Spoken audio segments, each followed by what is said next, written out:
Hello, everyone. Welcome back to the podcast. Today, we have a slightly different episode. We are going into learning mode, but hopefully in the most relaxed and conversational way possible. No boring lectures, just practical English. That's right, we got a lot of requests to talk about grammar, but specifically the grammar that people actually use in daily conversation. And today we are tackling the big one, the one that causes so much confusion for English learners worldwide. The dreaded present perfect tense. Even saying the name sounds intimidating. Present perfect. It sounds like something you need a PhD in linguistics to understand, doesn't it? It really does. I remember learning this in school and just being completely confused. Teachers love graphs and timelines, and sometimes that just makes it worse because real conversations don't happen on a timeline. But the truth is, native speakers use this tense constantly, almost without thinking. We probably used it 5 times before we even started recording today. Exactly. So our goal today is to demystify it. Forget the textbook definitions for a second. Let's talk about the vibe, the feeling, the reason we need the present perfect. Why does it even exist? Okay, the vibe. The best way I can describe it is that the present perfect is the bridge between the past and the present. It's the tense that connects something that happened or started in the past to what's happening or what's important right now. I like that image, a bridge. That makes a lot of sense. So it's not just about the past, it's about the past's impact on today. Precisely. Think about the past simple tense. That's like an island far away. It's done, it's finished. I ate pizza yesterday. That pizza is gone, history. The action is totally contained in the past. We're not thinking about it anymore. Right, but present perfect is different. It's not a closed off past. Present perfect means something happened in the past, but it still matters right now. The action might be over, but the result or the state of being is sitting right here in the room with us, affecting our present. Okay, let's give a concrete example to really nail that bridge idea. Let's use keys, a classic everyday scenario. Classic example. If I say to you, I lost my keys yesterday, that's past simple. I'm just telling you a story about something that happened. Maybe I found them later that evening, maybe I didn't. It's just a completed fact about the past with no particular relevance to this exact moment. But if you walk into this room right now, looking panicked, patting your packets, and you exclaim, "Oh no, I have lost my keys." Exactly. I have lost my keys. The action happened in the past. I dropped them somewhere 5 minutes ago or an hour ago. But the result is happening now. I cannot get into my house or I can't start my car. The past action is actively affecting my present reality and causing a problem now. That's the key difference. It's all about the connection to now. It's almost like saying something happened in the past and here is the effect. Okay, so that's the general vibe, but students usually struggle with the specific situations where we actually use it. I think there are 3 main flavors of present perfect, right? Like different applications of the same basic idea. Yeah, I think that's a good way to put it. 3 main flavors. Let's start with the most fun one, which is really common, life experiences. This is the bucket list usage. We use present perfect to talk about things we have done at some point in our lives, but it doesn't matter when we did them. The only thing that matters is that we have that memory, that skill, that experience stored in our brain right now. It's part of our personal history. Exactly. It's like showing someone your personal trophy cabinet of memories. And the key words here are usually ever and never when you're asking or stating these experiences.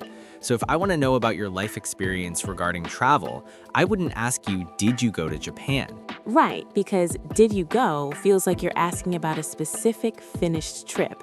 You would ask, have you ever been to Japan? Because you're asking about my entire life's experience. Exactly. Have you ever been to Japan? I'm asking about your entire life up until this very moment.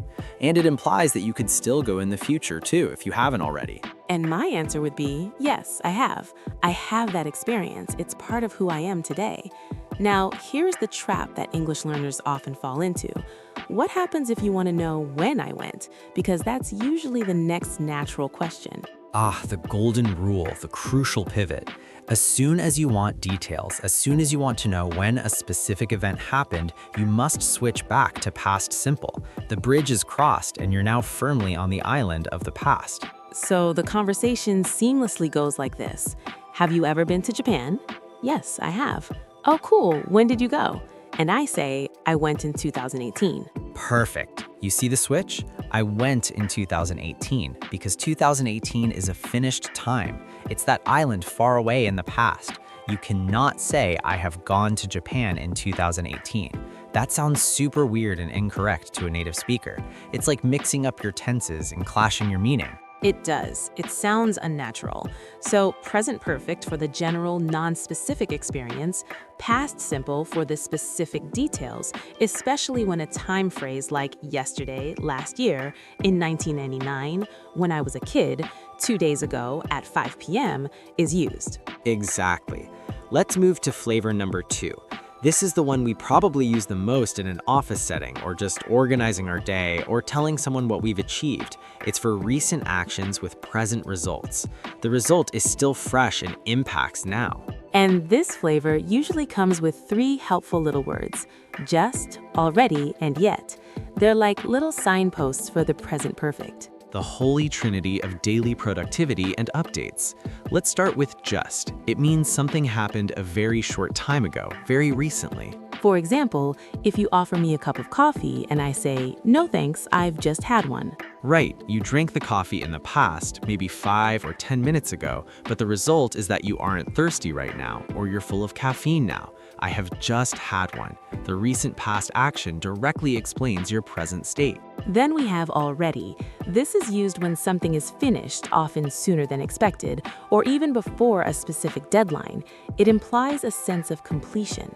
Like if a boss asks, hey, can you finish that report today? And you feel really proud of yourself, you say, I've already finished it. It shows you were efficient. The report is done. It's in your desk or it's in their inbox right now. The action is complete and the result is available. And then the opposite of that, used for negatives and questions, is yet, which we use for things we expect to happen but haven't happened up to this point. It carries a sense of anticipation. So continuing the report example, have you finished that report yet? Or no, I haven't finished it yet, but I'm working on it. It means we are still waiting for it to happen or we are still in the process. These are so common. If you listen to native speakers planning their weekend or just talking about their to-do list, you'll hear these constantly. We've already bought the tickets for the concert, but we haven't booked the restaurant yet. Or, I've just woken up, so I haven't checked my emails yet. Exactly. It's all about managing the current status of past actions. It's like a continuous update system for our lives. Okay, let's tackle the third flavor. This is the one that I think causes the most headaches for learners because it often behaves differently from equivalent tenses in other languages. It's when we talk about unfinished states or actions that are still continuing. Oh boy, yeah, this is tricky because in many other languages, you would simply use a present tense for this, which sounds logical to them. But in English, if it started in the past and is still ongoing, it needs the present perfect. Right. This is when something started in the past and it is still true or still happening right now and potentially into the future. And we almost always use for or since with this. Let's use an example. Let's talk about where we live. How long have you lived in this city? Okay, so I moved here 10 years ago and I am still living here now, so I have to use present perfect. I would say, I have lived here for 10 years, not I live here for 10 years. Right, I have lived here for 10 years. A lot of learners want to say I live here for 10 years, but in English that's incorrect because if you use for 10 years, you are explicitly connecting the past duration to the present. You need the bridge, that present perfect structure, to make that connection. It shows the duration from the past up to now. Exactly. And we need to clarify the difference between for and since because people mix these up all the time, even though they're both used for duration. It's a common mistake, but the rule is actually pretty simple. Since is for the starting point, the specific moment in time it began. Think of it like a pin on a timeline. Like a date on a calendar or a specific event. Since 2013, since I was a child, since yesterday morning, since I met you. Perfect. And for is for the duration, the length of time, the amount of time that has passed from the starting point to now. So for 10 years, for 2 hours, for a long time, for many months. So to put it all together, I can say I have known my best friend since we were in high school, or I have known my best friend for 15 years. Both mean the same thing. The action of knowing her started in the past and is still happening now. That's it. You got it. It really just takes practice and active listening to get used to hearing it and then using it naturally. It will feel strange at first, but with enough exposure, it clicks. I think the biggest takeaway for our listeners today should be don't be scared of it. It's not a monster. If you aren't sure whether to use past simple or present perfect, ask yourself one question. Am I mentioning a specific finished time? Yes, if you are mentioning words like yesterday, last week, in 1999, when I was a kid, 2 days ago, at 5 p.m., use past simple. Don't touch the present perfect with those specific time markers. The bridge is gone. You're on the island. But if you aren't mentioning a specific finished time and the action or state feels connected to now or relevant to now, give present perfect a try. I've lost my wallet.